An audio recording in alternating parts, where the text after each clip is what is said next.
ये कहानी एक ऐसे राजा की है जो पैदा होने पर तो काफी कमजोर होता है, लेकिन वो अपने आप को साबित करता है कि एक राजा बनने की सारी काबिलियत उसके अंदर है।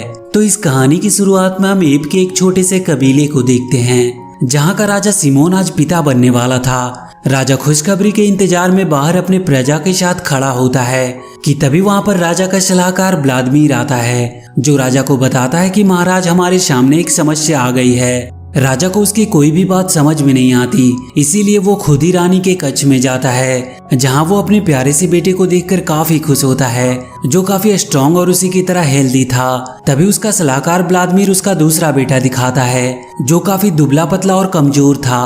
वो उसके दूसरे बेटे को दिखाते हुए कहता है कि महाराज, आपके इस बेटे ने पहले जन्म लिया है और खानदानी परंपरा के मुताबिक खानदान का पहला वारिस ही राजा बनेगा।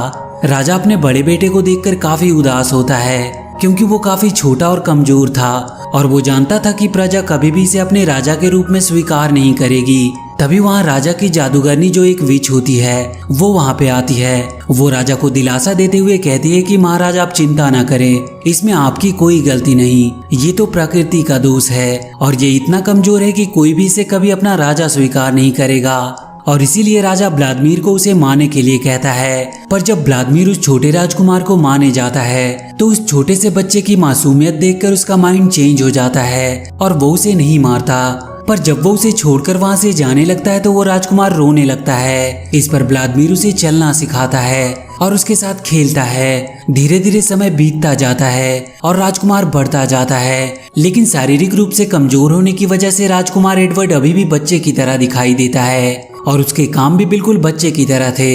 लेकिन एडवर्ड हर बात जानने के लिए काफी उत्सुक रहता था। एक बार जब एडवर्ड अपने दोस्त यान के साथ खेल रहा था, इसी बीच एक पौधे को तोड़कर वो यान को उसे फुलाने के लिए देता है और जब यान उसमें फूंक मारता है तो वो एक बलून की तरह फूल जाता है। पर तभी वहाँ पर एक बर्ड आकर उसे फोड़ देती है और जैसे ही वो बबल फूटता है, वो स्टिक यान की नोच पर जाकर चिपक जाती है। ये देखकर एडवर्ड काफी खुश होता है और उस स्टिक को लेकर पास की पत्तियों को उस पे चिपकाने लगता है, क्योंकि ये बात उन लोगों के लिए कोई मैजिक से कम नहीं था। ये लोग खेल ही रहे होते हैं कि तभी उन्हें कोई आवाज सुनाई देती है, जिसे सुनकर वो दोनों उस तरफ जाने लगते हैं। और जब वो दोनों वहां पहुंचते हैं तो वो देखते हैं कि वहां पे एक खेल का आयोजन हो रहा था और उस खेल में राजा का बेटा काफी अच्छा प्रदर्शन कर रहा था, जिसे देखकर वहां के सारे लोग बहुत खुश हो रहे थे और राजा भी अपने बेटे का खेल देखकर काफी खुश हो रहा था। तभी खेल एक बार फिर से स्टार्ट हो जाता है और राजा का छोटा बेटा वानिया एक बार फिर पूरे जोश के साथ खेलना स्टार्ट करता है। लेकिन जैसे ही गेंद यान के पास आता है, यान अपने आप पर से कंट्रोल खो देता है और वो गेंद पकड़ने के लिए नीचे कूद जाता है। उसी के साथ एडवर्ड भी नीचे कूद जाता है और दोनों गेंद के साथ नीचे गिरते हैं, पर वो गेंद उनके हाथ से छूटकर एक गड्ढे में चली जाती है। ये सब देखकर वहाँ के लोग उन दोनों को घेर लेते हैं। एडवर्ड तो किसी तरह उनसे बच जाता है,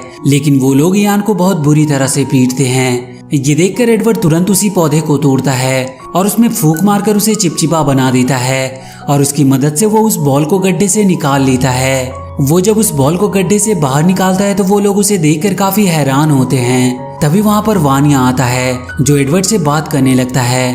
पर तभी वहाँ पर विच और व्लादिमीर की नजर एडवर्ड और वानिया के पैरों पर जाती है, तो वो लोग काफी हैरान होते हैं, क्योंकि उन दोनों के पैर बिल्कुल समान थे। वानिया एडवर्ड से बॉल ले लेता है और खेल को एक बार फिर स्टार्ट करने की कोशिश करता है, लेकिन गेंद पर चिपचिपा पदार्थ लगे होने के कारण गेंद वानिया के हाथ में चिपक जाता है और वहाँ के सारे लोग उसके हाथ से वो गेंद को छुड़ाने की कोशिश करने लगते हैं। लेकिन काफी मेहनत करने के बाद भी उन लोगों से वो गेंद नहीं छूटती। लेकिन अंत में एक बंदर उस गेंद को छुड़ा लेता है और जैसे ही वो उस गेंद को छुड़ाता है, वो जाकर एक पेड़ से टकराता है और उसके हाथों से वो गेंद छूटकर राजा के सिर पर जा लगती है और वो वहीं चिपक जाता है। व्लादिमीर उसके सर से वो गेंद छुड़ाने की कोशिश करता है और जैसे ही वो उस गेंद को उसके सर से छुड़ाता है, राजा के सर के बाल भी उस जगह से उखड़ जाते हैं। राजा इस बात से काफी नाराज होता है। ये लोग आपस में बात कर ही रहे होते हैं कि तभी वहाँ पर एक बंदर आता है, जो उनसे कहता है कि उन्हें राजा ने बुलाया है। ये बात सुनकर एडवर्ड काफी खुश होता है और यान के साथ वो दौड़ते हुए राजा के पास जाता है। राजा एडवर्ड से कहता है कि उसने सुना है कि तुम मैजिक जानते हो और वो उसे उसका मैजिक दिखाने को कहता है।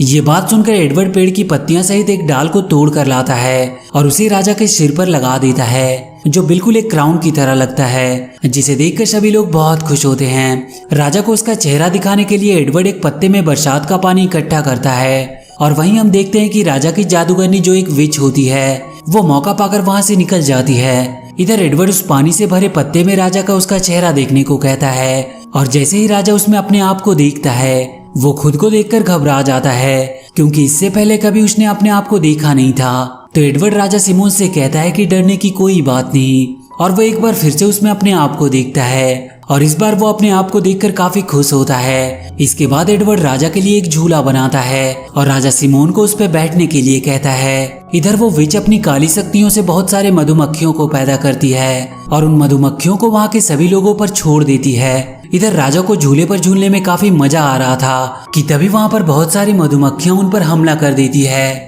जिसकी वजह से वहाँ पर भगदड़ मच जाती है और राजा वहाँ से नीचे गिर जाता है। ये देखकर वानिया एडवर्ड को भी वहाँ से नीचे गिरा देता है, पर इस बात से राजा वानिया पर काफी गुस्सा करता है और इसी बात से नाराज होकर वानिया वहाँ से चला जाता है। और वहीं हम एडवर्ड को देखते हैं जो नीचे गिरने की वजह से काफी वीक फील कर रहा था। तभी उसके पास यान आता है जो उसकी मदद करना चाहता था, लेकिन काफी दूर होने की वजह से वो उसकी मदद नहीं कर पाता। तो यान वहां से आगे की ओर बढ़ता है और इसी दौरान वो एक गड्ढे में गिर जाता है। और जब एडवर्ड उस गड्ढे से बाहर निकलता है तो उसे 2 ऑस्ट्रिच मिलते हैं जो काफी सुंदर थे और साथ ही उसे वहाँ पर बहुत सारे जंगली जानवर दिखाई देते हैं, जिसे देखकर एडवर्ड काफी खुश होता है। पर तभी वो देखता है कि कुछ जंगली भेड़िए तेजी से उसकी तरफ बढ़ रहे थे, तो वो वहाँ से भागने की कोशिश करता है, लेकिन वो पीछे की ओर जाने लगता है, क्योंकि एडवर्ड कभी भी अपने 2 पैरों से दौड़ा नहीं होता है। पर किसी तरह वो घूमकर पीछे की ओर दौड़ते हुए वहाँ से निकल जाता है। इधर एडवर्ड द्वारा दी गई पानी से भरे पत्ते में सभी लोग अपने चेहरे को देखकर काफी खुश हो रहे थे कि तभी उनकी नजर एडवर्ड पर जाती है। तो वो देखते हैं कि उसके पीछे बहुत सारे जंगली भेड़िए लगे हैं। एडवर्ड वहां से भागते हुए एक गैंडों के झुंड में चला जाता है और जब गैंडे भेड़ियों को देखते हैं तो वो वहां से भागने लगते हैं। भागते हुए गैंडे जब एडवर्ड के पीछे लग जाते हैं और जब राजा ये देखता है तो वो उसकी मदद करने के लिए अकेला ही चला जाता है।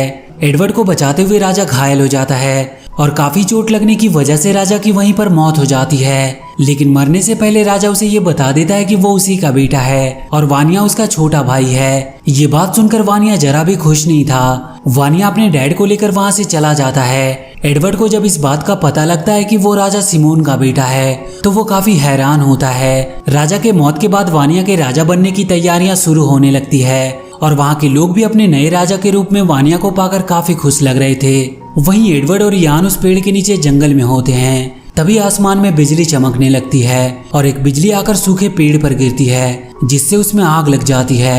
एडवर्ड सभी चीजों को जानने के लिए काफी उत्सुक था, इसीलिए वो आग को देखकर काफी खुश होता है और जाकर जलती हुई पेड़ की टहनी को पकड़ लेता है, जिससे वो जल जाता है, क्योंकि उसे मालूम नहीं था कि वो आग से जल सकते हैं। इसके बाद वो आग से खेलने लगता है।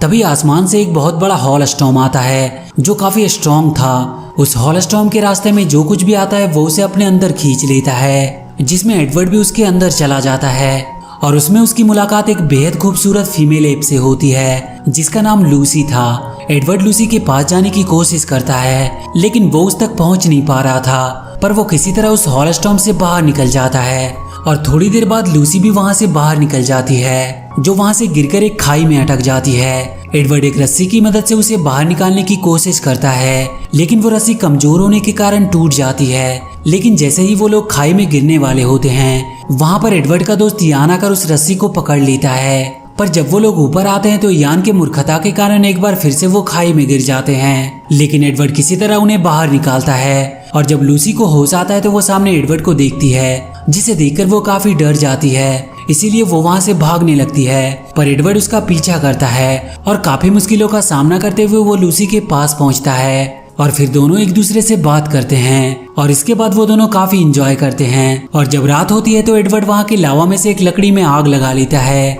जिसे देखकर लूसी डर जाती है। लेकिन एडवर्ड उसे समझाता और उसे लेकर अपने होम ट्री की ओर जाता है, जिसे देखकर सभी बंदर काफी खुश होते हैं, क्योंकि रात में एडवर्ड की वजह से उजाला हुआ होता है। तभी वहां पर वानिया आता है। उसे लगता है कि आग उनकी दुश्मन है, इसीलिए वो एडवर्ड को वहां से चले जाने को कहता है। पर एडवर्ड वानिया को समझाता है और कहता है कि आग हमारी दुश्मन नहीं बल्कि दोस्त है, और वो एक एक करके बहुत सारी लकड़ियों में आग जलाकर उन्हें दिखाता है। लेकिन विच सभी को एडवर्ड के खिलाफ भड़का देती है, जिसकी वजह से सभी लोग एडवर्ड को वहां से मारकर भगा देते हैं। तो वो दोनों एक गुफा में जाते हैं जहां उन्हें एक भेड़िया मिलता है, पर एडवर्ड उस आग की मदद से उसे भगा देता है और वो दोनों रात को उसी गुफा में रहते हैं। एडवर्ड बहुत सारी लकड़ियों की मदद से वहां पर काफी उजाला कर देता है अगली सुबह लूसी और एडवर्ड मिलकर शिकार करते हैं। रात में लूसी जब गुफा में पत्थर को पत्थर से टकराती है तो उसमें से चिंगारी निकलती है। ये सब देखकर एडवर्ड उस चिंगारी से आग पैदा करता है और इसके बाद वो लोग डेली शिकार करते हैं और रात वो गुफा में ही बिताते हैं। एक दिन लूसी और एडवर्ड अपने शिकार को कच्चा खा रहे थे तो एडवर्ड एक मरे हुए शिकार को आग में डाल देता है और जैसे ही शिकार आग में पकने लगता है तो उसकी खुशबू पूरे जंगल में फैल जाती है, जिसकी वजह से सारे बंदर उसे खाने के लिए काफी एक्साइटेड हो जाते हैं और सभी लोग उसे खाने के लिए एडवर्ड के पास चले आते हैं। लूसी उन्हें वहां से भगाना चाहती थी लेकिन एडवर्ड उसे ऐसा करने से मना करता है